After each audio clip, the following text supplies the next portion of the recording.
our nervous system is not modernized to handle the complexity and the amount of unsafety threats that we have. Um, So mindfulness no, is like is the best way to survive. everyone is mindful, but everyone doesn't practice mindfulness. There's a difference.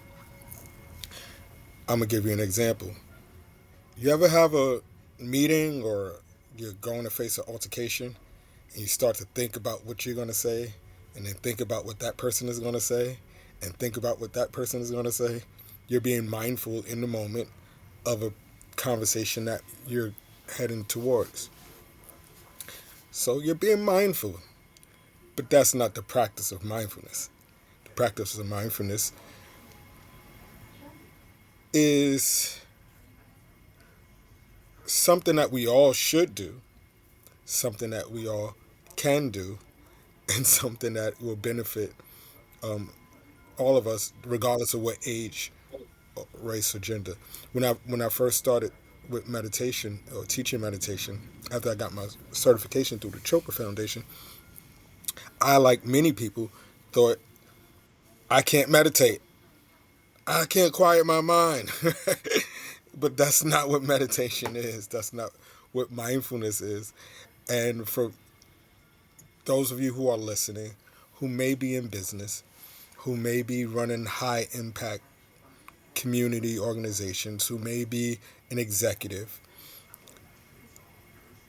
I promise you at the end of this episode, not only will you learn the nuances of mindfulness, you will also learn how technology has impacted mindfulness and makes you have an actual mindful coach in your pocket. Before I bring in our guest, I used to drive to Manhattan from Far Rockaway, Queens, to practice with my yoga instructor, Eddie Stern. And some mornings, because if you know New York, it would take me an hour and a half. And when I first started, I would pay for my parking. And in New York, parking could be very expensive. And I would get there and he would give me 5 sun salutation A's, 3 sun salutation B's, and look at me and have me to lie down on the mat and say, "You're done." My drive was longer than my experience, and I would get in my car, slam the door, very upset. But I kept coming back. And as the guru saw my body opening up, he would add on a little more and add on a little more. And those 20-minute practices, those 15-minute practices, those 10-minute struggles turned into an hour-long beautiful practice. And that's how mindfulness works. My name is NaRon Tillman. This is the Walk in Victory podcast, where we sit you at the feet of the masters and we have conversations that help you evolve your life. And today our master is Alan, who, as you probably recognize from my opening monologue, we're going to talk about AI and mindfulness. How are you doing, sir? I'm doing great. Oh, thank you For so much having me. for joining us. All right, so when you hear me say that everyone is mindful, but everyone doesn't practice mindfulness, what resonates with you if you was to expound on that? Well, that's an interesting way to enter the conversation. I have been practicing mindfulness for Oh, over wow. 50 years. Okay. So I lived in an ashram in India for like 10. I lived in an ashram, not in India, but in America for like 10 years, practicing meditation and teaching meditation. So for me, it's an opportunity to share what I've learned and how to apply that and how I've created an app to help support people to engage in the process of mindfulness. Basically, it's learning how to Mm, observe, how to be an observer of what is and not judging it. There's all these body sensations we have. We might have a pain in our neck or We might feel anxious, or we might feel angry, or we might, it's all phenomena, okay? But we judge it. Oh my God, I want to get rid of these body sensations. It doesn't feel good. I got to eat something. I got to drink something. I got to make this feeling go away. But mindfulness just is a practice of learning how to be uncomfortable and accept it as a teacher. That when you have a something that triggers your stress, stress is an opportunity to grow stronger mentally, emotionally, and spiritually by seeing it as a signal that you're off track. Just like a car going down the freeway, if you sort of verge into a lane, it's sort of the sensors go off and warn you. So stress is an opportunity to observe what just got triggered, because mostly stress is a subconscious reaction, and we have no idea what made it just go off. All of a sudden, we just feel rage or anger, or all of a sudden, we just feel really afraid and withdrawing. What just happened? What went on? So mindfulness is a way of just sitting with whatever is and observing it and learning and getting some wisdom from that, getting some We're going to insights. talk about how you manage to merge technology with the teachings, but I want to dive into what you just said a little bit deeper because we started a program called Urban Yogis here in Queens, New York, where we started teaching under marginalized communities how to practice mindfulness. And that was because, a lot of times youth and young adults can be reactionary. And in certain communities, those reactions can go the wrong way, right? And we're living through that. We're, Yeah. Oh, yeah. That's great we're, yeah, we're that you're living through doing that that. right now. So, Yeah. how does mindfulness help, or having a healthy practice of mindfulness help? And one of our slogans was a little bit of yoga, a little bit of mindfulness goes a long way. Just not doing it is not going to help. How does these practices help us with self-regulation, help us with the monkey or anxious mind, help us in those areas? Well, I have a Mm-hmm. four-step process that helps people go through and make a shift. I call it, stress shifting. It's a skill. It's a lifelong skill. If you can learn this skill. But the first step is to face it and just to pause and just say, I just got triggered. I just to pause and notice. I'm all of a sudden, I was just fine. I was just calm. And now I'm completely withdrawing and afraid and shutting down, or I'm completely enraged and I just want to go, hit somebody or do something. And it's just like, isn't that interesting? I wonder what just happened, and just get curious. So mindfulness sort of begins with Mm. curiosity and pausing. No, that's the first time I heard that because I often talk about creativity, and when I'm talking about marketing or money and stuff, like the competitive mind can't produce wealth, but it's the creative mind, the curious mind that helps produce wealth because it is looking at the world through the lens of how can I solve a problem. Let's land on that curiosity. That's why that my reaction. I saw you like it because I'm like, I never thought about mindfulness as exploring the opportunities for curiosity. Although I teach people who are creators to use the mindful moments to tap into their creative mindset. Well, what I have discovered is that we have a software problem in our brain. Our software has been pre-programmed 25 million years ago as a fight, flight, freeze mechanism to protect us from physical threats. So what triggers us now, though, are social threats. We get an email from a client or a customer or a friend, and it's not too friendly, or we get a deadline, or we have something in we look at our bank account or something.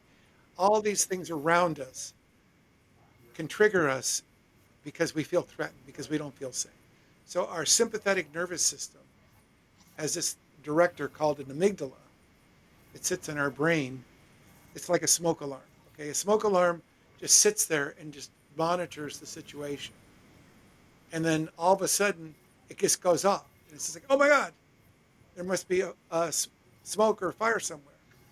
So any past pain or anything that we have felt threatened by in the past that seems similar in the present will set off our alarm system to be on guard. Okay. So there's four main survival programs that I've identified that we work on in this app called Keyflow that I've developed. It basically are survival, social survival programs that it's not a character defect. There's not like most people like want to hide. Oh my God, I'm stressed. I don't want anyone to know I'm stressed. I'm fine. Okay.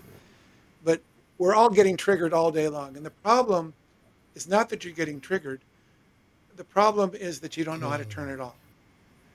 That originally it was designed, the system was designed to increase your blood flow, send all the blood to your muscles and extremities to increase your strength and your adrenaline to handle a physical threat. Okay.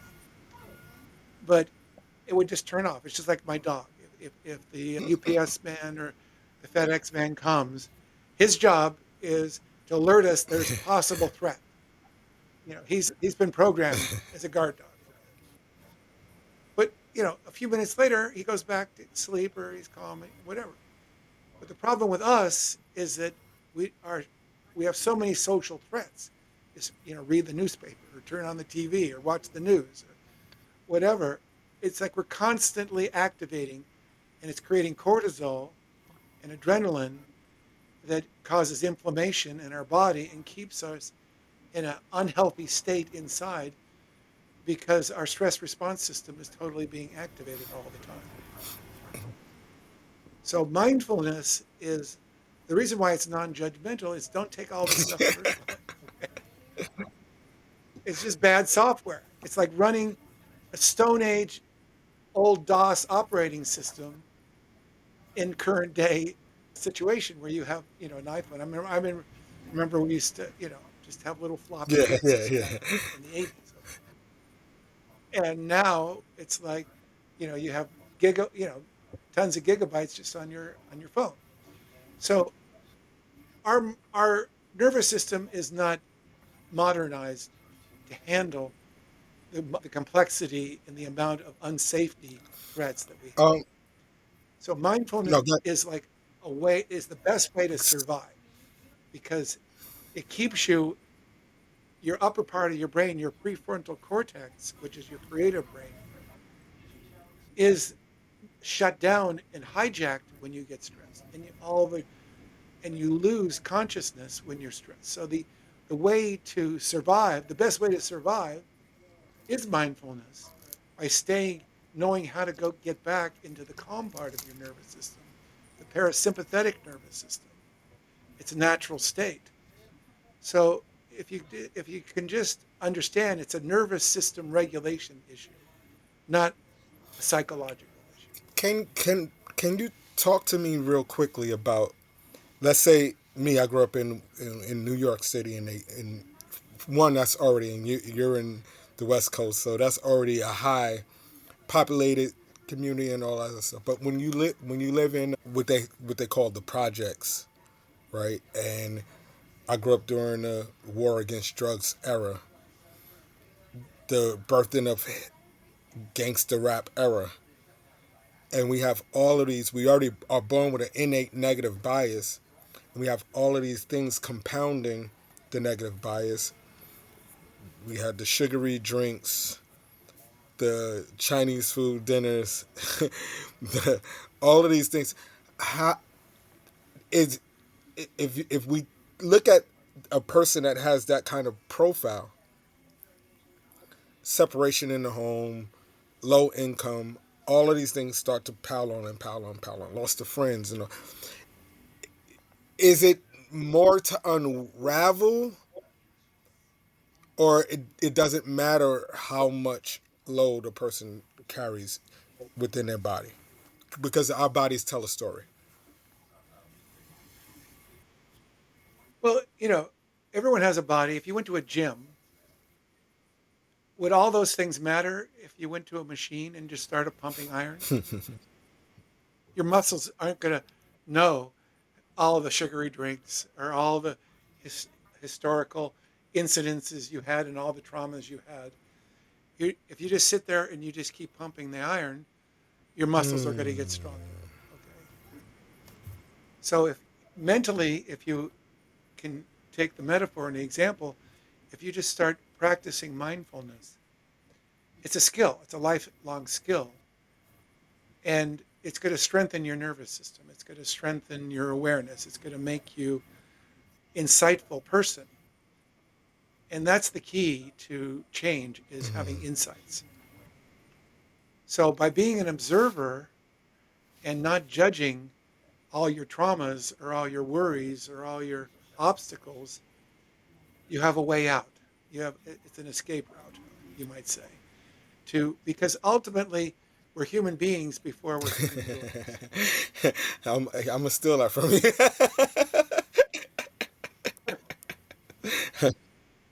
And if you just say doing, you're just going to get a big pile of duty. But a human being is a magnificent, abundant, aware consciousness. We're connected to an infinite source of energy inside of us. And we have learned to identify with the limitations of our mind rather than our true beingness of Yeah, who we true. really are. And everyone has that Yeah, potential. It's like we're all connected to the ocean, but we're just getting focused on crashing the waves on the shore. yeah, yeah. So you've been able to take your life work and all of your experience and merge it with technology, where most sages will say, let's do it the old time way. Let's keep going. You're able to reach more people with your teaching and training. Let's talk to the audience about the app and what brought it about. What made you decide that this is something that's necessary for everyone? Again, because these practices that we're discussing is for everybody. Yeah.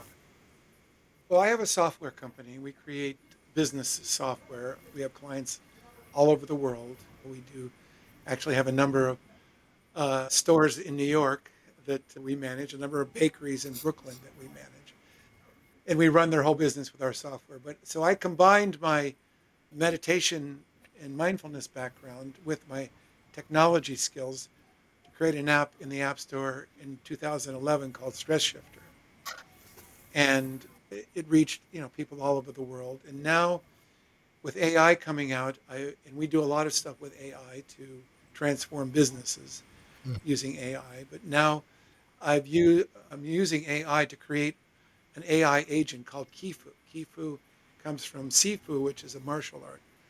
And Kifu, we've trained Kifu to be a high level mindfulness coach. Hmm. Okay, and we have a 4-step process as I described. So you can take any stressful situation, and it's a very personalized, anonymous, safe environment for someone just to go to and start talking with and have a conversation with. And it engages you in a conversation to take you into an understanding of what's triggering your stress and have a breakthrough to get back into that calm, centered, creative place that is our true beingness. So the AI engages you in a conversation and gives you certain prompts to draw you out to have insights. And it's a 4-step process, and it is very safe. And it then gets to know you. Okay. So you might use it as a daily tool, just like you do your yoga daily for your body. You use the app for your mind and your spirit. So anytime you feel stress, it's 24 hours. You don't have to set up an appointment with your therapist. I mean, I'm not saying not go to your therapist, but you could just pull it out. You maybe had a bad dream at night and like, oh my God, woke up in a sweat or something like that. Or you had a bad conversation on the phone with your friend or your spouse and you don't have anyone to talk to anymore. So you need to talk. And this app will be there for you. It's called Key Flow, K. Key means energy, life energy, and then flow. So how to get back and become resilient. So that's the whole idea is to learn the skill of stress resilience, of how to, basically recover to get back into that calm, centered, peaceful, creative space. Before I started doing yoga and mindfulness, I was a I took a course in energy works, and I'm a certified energy healer with Reiki energy, but through Pakwa, the Pakwa field. I never really used that stuff, but what I did learn now that as I'm doing yoga, there's certain practices, there's certain things that I learned from there that that separates me, makes me very unique because I can draw from my experience from there. I can draw. The reason why I did it is because I just didn't. I wanted to protect my energy, and in order for me, it wasn't just going to the rabbi or teacher and say, "Hey, help me to protect my energy." I wanted to know the science behind it because I hate when someone just tell me what to do and I can't really explain it to someone else. And you're sitting at the coffee table, you're like, man, it's really working. They say, well, how is it working? Well, what is it doing? And you're like, I don't know, but I know it works. That's not me. I'm always inquisitive about what's under the hood. Let's draw back 50 years ago. What made you curious about what was under the hood? Well, oh, Yeah, we're going back 50 years. Okay. I got to get that story on how we started, man. I see. Okay. Before I go into that, by the way, I have done Reiki training and Yeah. I love Reiki. Reiki is very powerful. Saying that though, do Well, you combine it? Do you think that it gives you an extra because you can draw from some of the aspects of Reiki and implement it in some of the work that you're doing, or do you keep them separate? it's just Yeah. we're all energy. Okay. It's basically we're all energy. Reiki is a way of accessing that energy and channeling that energy. And Reiki has ki in it also. It means Mm-hmm. intelligent energy. It's Reiki. So I grew up in the 50s in your normal dysfunctional family with lots of alcoholism and crazy things going on. And then I went into the 60s and everything blew up. I don't know, if you remember the 60s but everything started being questioned. So I, went to college and there were all sorts of protests going on about the war in Vietnam and everything was blowing up. And so even though I didn't want to go to Vietnam, I dropped out of college and started really exploring everything and questioning Hmm. everything.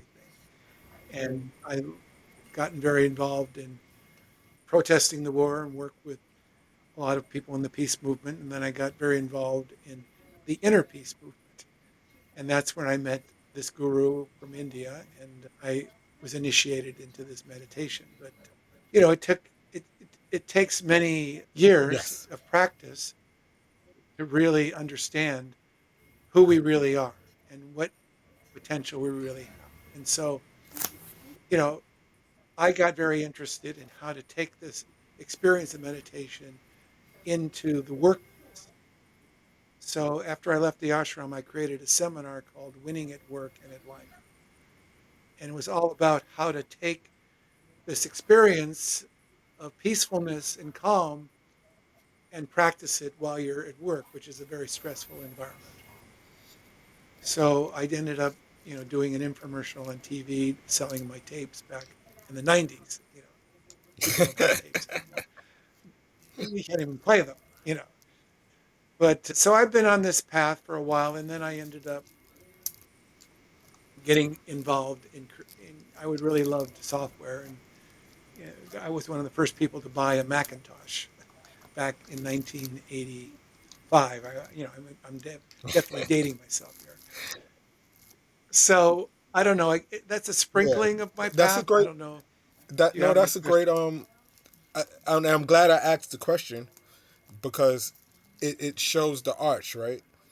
How, this college student is viewing the world at a time where the world was chaotic, and I'm pretty sure, like, if can you imagine if during the Vietnam War we had access to the internet? Right, right, yeah. Yeah, Like everybody be like, right. "Oh, the world's coming to an end. Yeah, Oh, fascism, or socialism, or thisism," right? yeah, And we had all, but yeah, we didn't have we. Well, first of all, I'm 75, baby, but when I say we, you understand what I mean. We didn't have access yeah. to all of those things. 85, the Bears won the of the Super Bowl. That was one of the first Super Bowls that I remember. And here you are buying a Macintosh computer. Remember, in '85, there was still black and white TVs. A lot of people didn't come into the color TVs in the communities that I grew up in. So it was a very very rich and telling story, and it helps one to understand how you are able to merge all of the things that you're able to merge together, being a techie, being a mindful worker, but you were a techie since the 80s, right? And since the 70s, and now 70s. you learned how to put your two passions together. And I really thank you Yeah. for sharing the story with us. I appreciate being able to have this conversation with you. Tell the people again the apps where they can go. Well, we know they're on, because I just tried to look at. I wasn't ignoring you. I was looking up the app so I wouldn't forget after we got off. So stress, is it stress shift? No, that Oh, okay, was the first app. It's now called Keyflow, KIFLW. It's on the App Store in Apple. It's in the Google Play Store. got it. Key flow. K. Uh huh. Ki flow. KIFLW. Search. And if I was to talk to you a year from now, what would happen? What would we be talking about? Well, first of all, people can just try it out. It's a Hmm. 7-day free trial. So you can just play with it and see what kind of results you get and get familiar with it. We have a training center inside Mm. the app. So basically, it's going to keep track of all your shifts. Basically, it's going to bring you into what we call a growth mindset, which is an optimum creative state. And it's going to track how you can change your belief system, your limiting beliefs that are keeping you in stress and reactions. We all got these limiting beliefs programmed into our mind before we had a chance to decide, is this a good thing to believe about myself?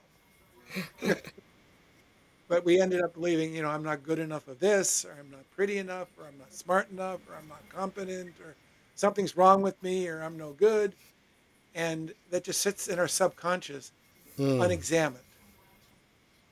So the app, it helps you get in touch with what your limiting core beliefs are, and then gives you new core beliefs that are empowering to then adopt, that resonate with who you really are. So the app can keep track of, as you go through this, your progress over time. You asked me what's going to happen in a year. So you're basically keeping track of all your stress shifts. And whenever you get triggered again, you can go back and say, oh, yeah, this is the same thing as I got triggered before. And this is the shift I need to make. I need to, adopt this core belief rather than that core belief.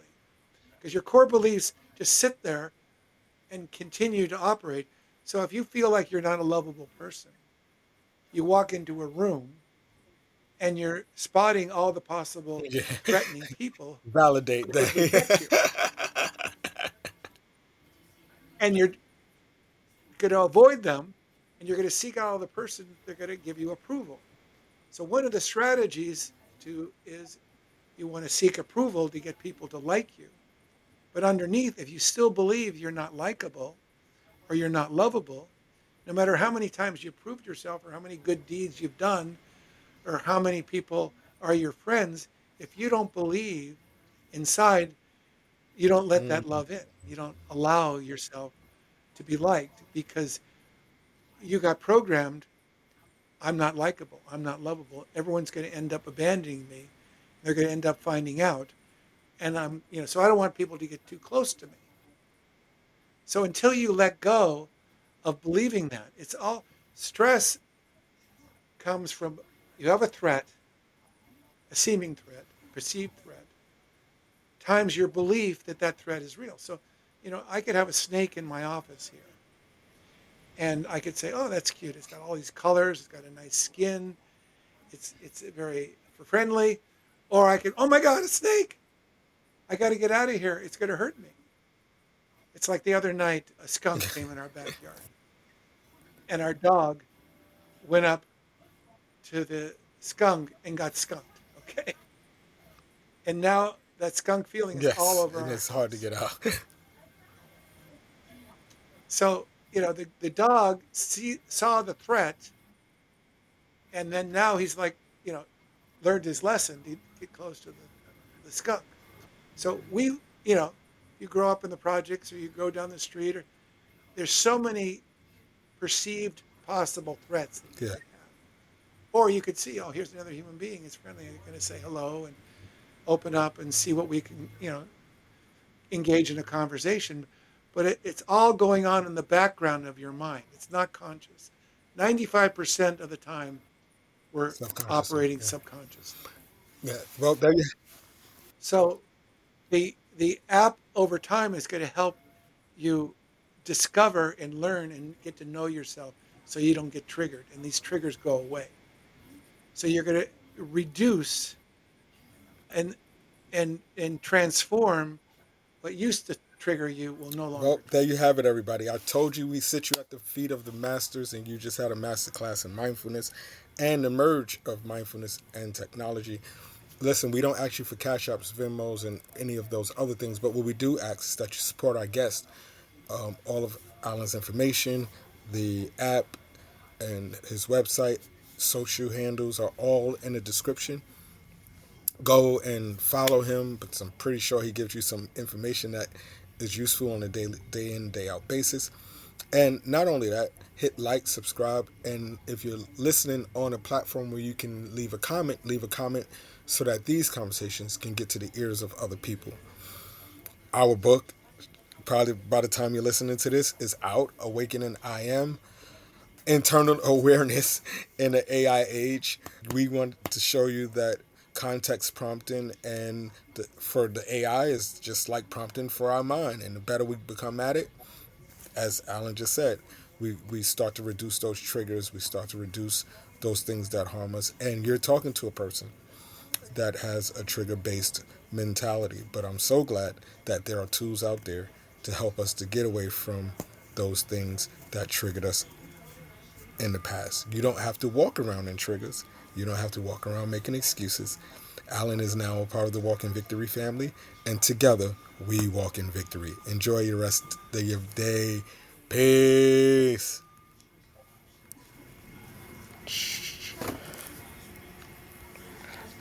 This is what happens when I can't see. There we go.